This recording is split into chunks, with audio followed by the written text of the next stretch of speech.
What's up, everyone? This is Mayan Gordon, and we are here live at 5, streaming to LinkedIn, to YouTube, and to Facebook. You guys know what to do if you're watching right now. Leave a comment. What's one thing that you're grateful for today? And where in the world are you watching from? I'm coming to you guys from Spokane, Washington, where our motto is near nature, near perfect. Pretty much describes exactly the things I love about this city outside of its amazing community that exists here. So before I get started with some Pokemon, and we are going to dive into that, I've got a bunch of cards from my collection that I'm going to end up showing you guys, also possibly a little bit of Yu-Gi-Oh! If you're into that. I wanted to tell you guys a quick little story. So I think it was about a week ago, I was having some major issues with my headphones.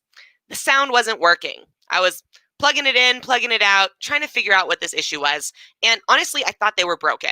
I had kind of resigned, put them on the side. I said, you know what, I'm gonna have to get some new headphones, or I'm just gonna do it. I have my own kind of office setup right now. So I did one or two episodes where I just didn't have the headphones on. I did raw audio straight to the computer. But then I came back and I thought, why would these headphones have all of a sudden just broken like that? And I started, this mic. Hopefully it's still working out. I took it out, plugged it back in. You guys can let me know. But, I tried fiddling with the mic, and then what I realized was, oh, yeah, there's a mute button. There's a mute button on my headphones, and it had just been pressed. They weren't broken at all. People just couldn't hear me because I had the dang mute button pressed. And I think this is really something that happens to a lot of us in a lot of different cases, is we think something's broken, and in reality, it just needs to have a little button pushed, right? Also, if you guys are watching, could you let me know? I've never done that before, removing my microphone live to know that it works. You can hear me? Awesome. Thank you so much, Adam. You're a mensch, as they would say, as we say in our Jewish culture. A mensch is someone who does good deeds. So thank you for that.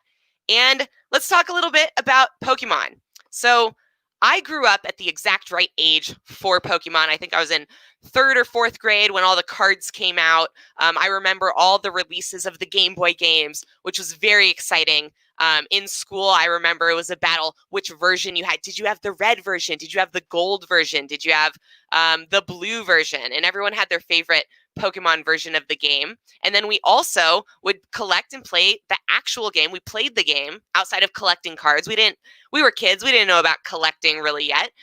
But we definitely played in school, and I remember that. So I have definitely a bit of nostalgia and love for Pokemon.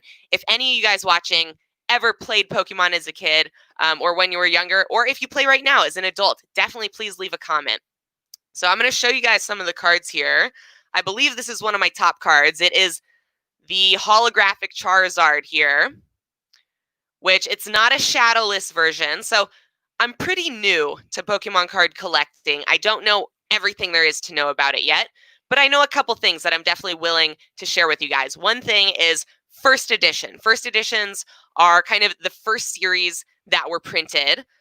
Base set refers to the 1996 year. So this is a 1996 base set. It's not first edition. If it was first edition, there'd be a little symbol right there that would have a number 1 and a circle around it. It's not shadowless. So if you guys can see, there is a shadow right here. Boop, boop, on this side. There's a bit of a shadow. Some of the very, very early first editions were printed without this shadow and are referred to as shadowless, and they're quite rare. So this one, I believe, is worth a couple $100, depending on if I get it graded and in its good condition, it can be worth a little bit more. But this one's worth a couple $100. Pretty cool. I got all of these Pokemon cards, you guys, in trade. I did not purchase any one of these cards. I haven't purchased any cards. I've got a collection of probably 3,000 to 4,000 cards that I'm keeping. That includes Pokemon, sports cards, Yu-Gi-Oh! That I know are worth a little bit more than the ones that I've been selling and getting rid of. And I get these in trade for actually my glass blowing pieces.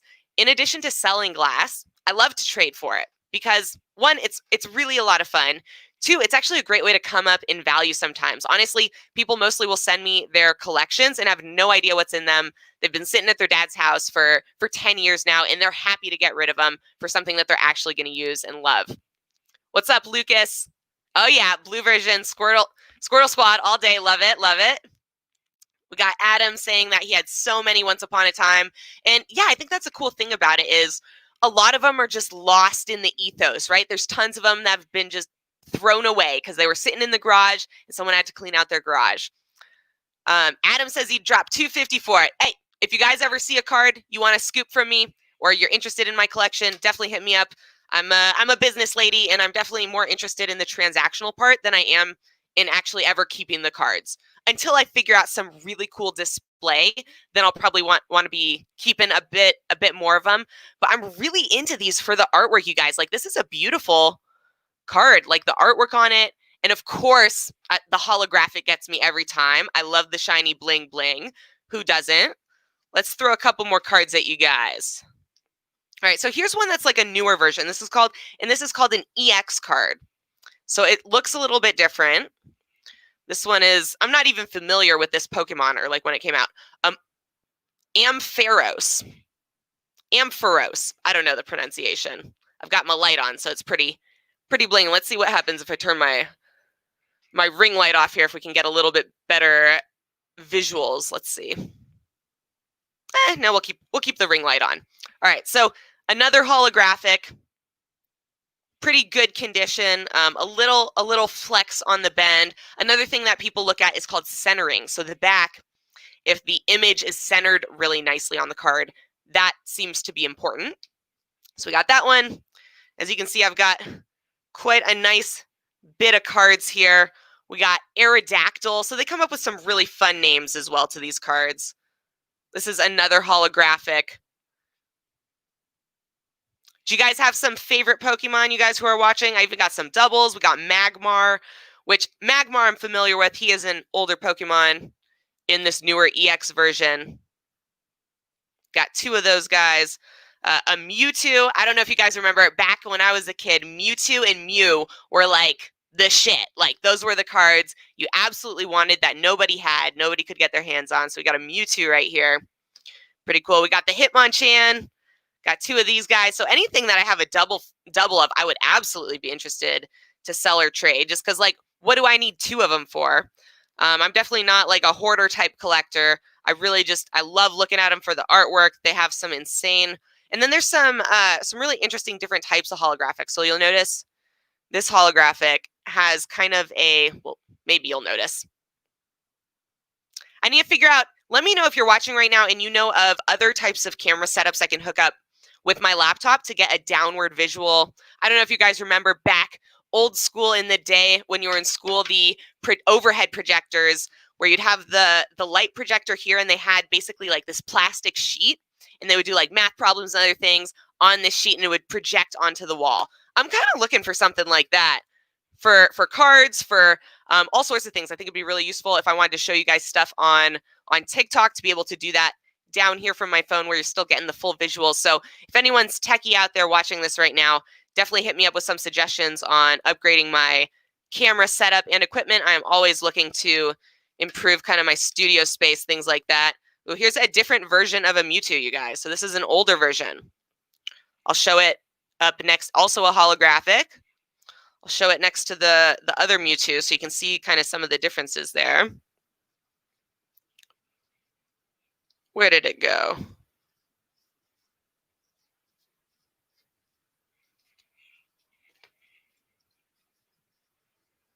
Maybe that was the Mewtwo I showed you in the first place. All right, well, let's get into a couple more cards here, and then we'll move on to some Yu-Gi-Oh! All right, so a fun thing about Pokemon, if you don't know, is the Pokemon like to evolve, right? So there's like typically 3 different levels of any Pokemon. So we had the Hitmonchan, we got the Hitmonlee, which is an evolved version of the Hitmonchan. So he's a little bit more powerful, still the same type of Pokemon. And these are, oh, here we go. Here's the Hitmonchan and the Hitmonlee of the same year. So it's really fun because you can collect not only the different, what would you call them, styles. So there's like jungle style, which is the green cards. These ones are an earth style, or earth, I don't know what category. There's a dark category, which is like this guy. He's kind of a dark Pokemon because he does magic. That would be an Alakazam right there. Of course, they came up with such great names too. Let's see some of these comments. And thank you guys so much for tuning in. I really appreciate it. Lucas says, look into an Elmo document camera. Ooh, okay, definitely. Let me write that down. I got a little notebook right here. I love to write. Also, if you guys, yes, we are digital these days, but notebooks are never going to go out of style. For certain things that I find really important and I want to come back to separate out of the depths of my computer and all the files that exist in there, I do write things down in my notebook still, and I find it very, very helpful. So I'm going to look into the Elmo. And I love new technology. I love learning about, I've always been into gadgets. I don't know how many of you guys were young and remember going into Brookstone like me and seeing all the spy gadgets and playing with those and just getting super hyped up on them. And then when I got my first laptop when I was 12 years old, it was game over. I was just searching all over for spy gadgets, gadgets in general, and seeing what kind of cool things popped up on the internet. Adam, what's good? More base set 2 lookalike? Does it have a little 2 under the picture? A little 2. Interesting. I haven't looked for a 2. I've only ever looked for the first edition symbol. What does the 2 signify? Very interesting. Tell me more.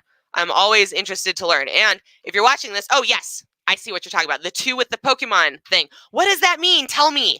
See, this is great. I'm learning. Here, what he's talking about is this Mew, boom, right there has a little 2. Again, see, I wish I had a better way to show you guys.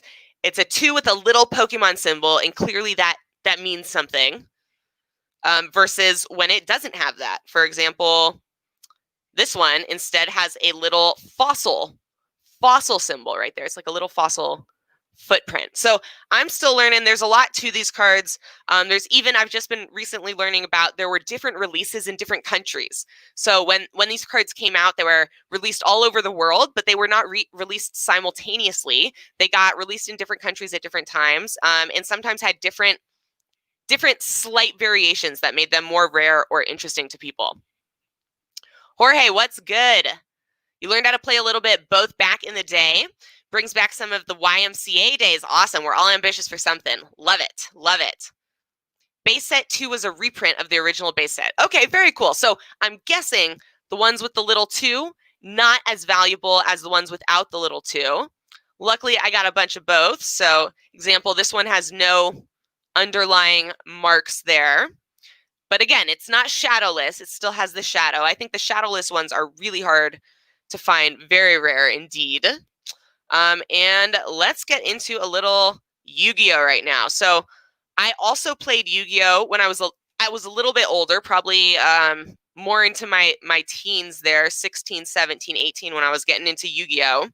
And Yu-Gi-Oh's, I think, really fun to play because there's a lot more strategy around what cards you're playing, how you're going to attack your opponent, how you're going to defend yourself. There's just more cards and levels of cards involved because, yes, there's the monster cards, but then there's trap cards and other types of cards. So, again, and the artwork is just insane on these. Someone did hand draw this at some point, color it in, made it beautiful, and they have great names on these. So this one's the Silent Psychic Wizard. We got the Abyss Actor Funky Comedian, right? Looking pretty crazy there. As you can tell, I am definitely in love with the holographics. Ooh, this one's crazy.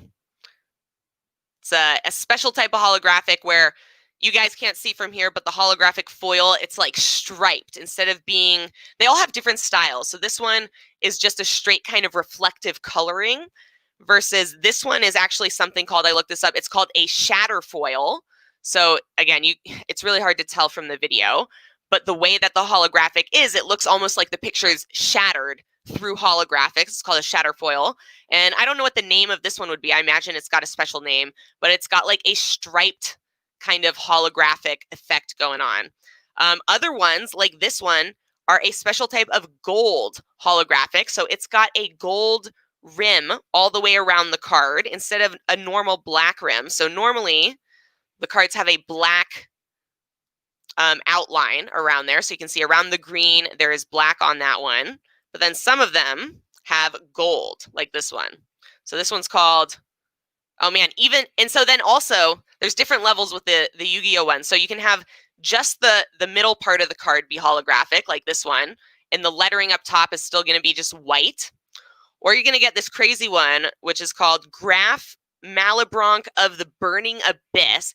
And not only is it gold around the edge, but also, as you can see, the name itself is holographic and shiny and foily. So this is a really cool card. I like it a lot.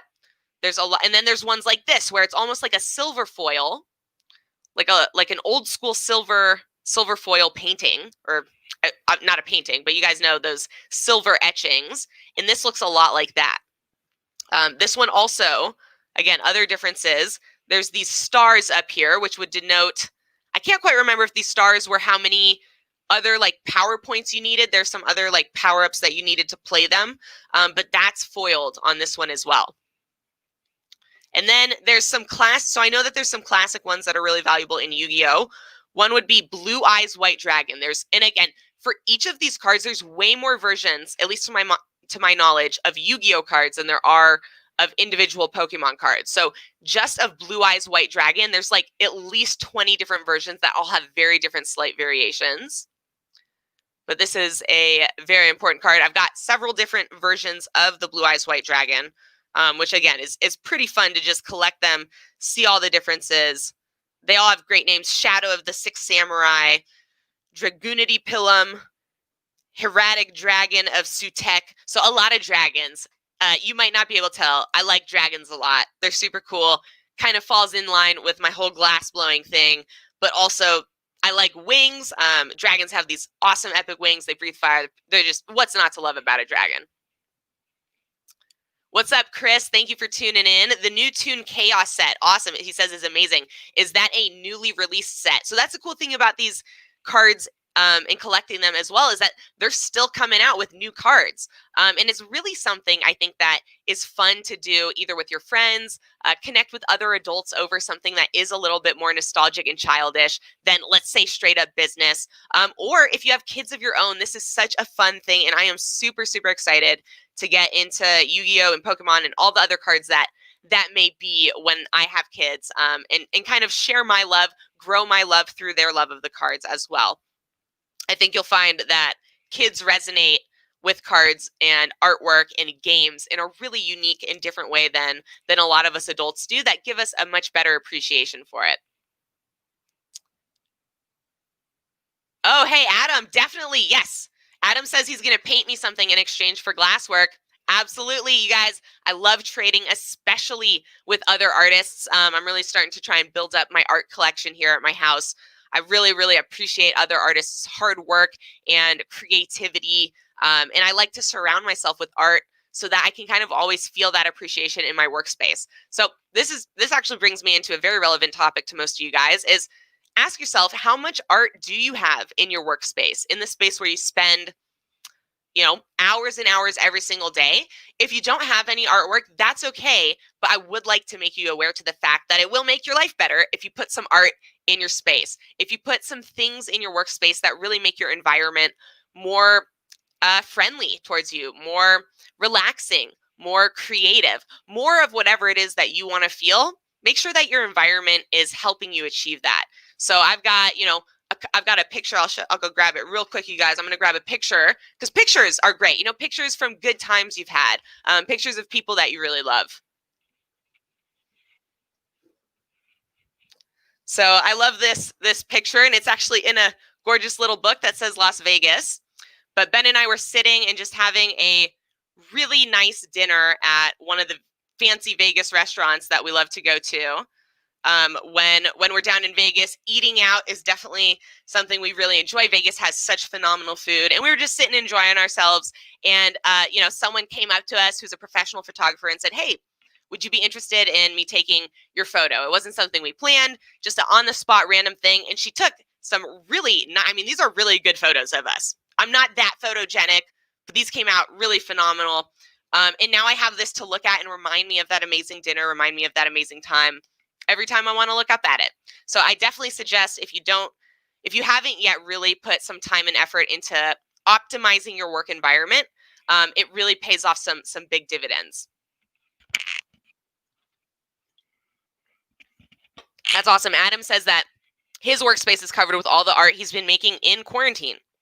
That's awesome. Yeah, quarantine's a great time to get more creative, to start trying out some new types of art that maybe you've never tried out before, or coming back to some types that maybe you felt you weren't very good at before. So for me, I don't enjoy drawing that much because it never comes out on paper how it is in my head. I don't have the technique. I haven't put in the time and practice to get good at drawing up to a point where it feels fun and creative for me.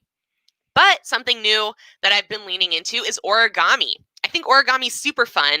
And even when it doesn't come out as crisp or as clean as the person who's doing it in the video that I'm watching, it's still really fun for me because I made something out of seemingly nothing, right? It starts out as a singular piece of paper, or I like to do dollar bill origami with some fake money that I bought off Amazon. Check it out, you guys. Buy some fake money off Amazon. It's actually really a lot of fun to play with.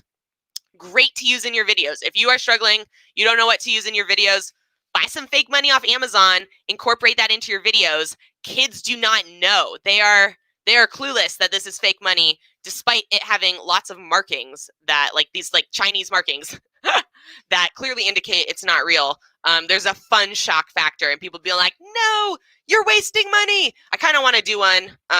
Yeah, and again, TikTok's great for experimentation. So I'm probably going to do a little experimentation video where I take one of these fake hundreds and I light it on fire, and my caption's going to be how it feels when you're blowing glass and your piece breaks, and then the money burns up. And there will be definitely some fun shock factor, some fun comments and reactions out of that. But feel free to take that, incorporate some fake money into your videos in a fun and creative way. I bet you it'll do pretty well for you guys.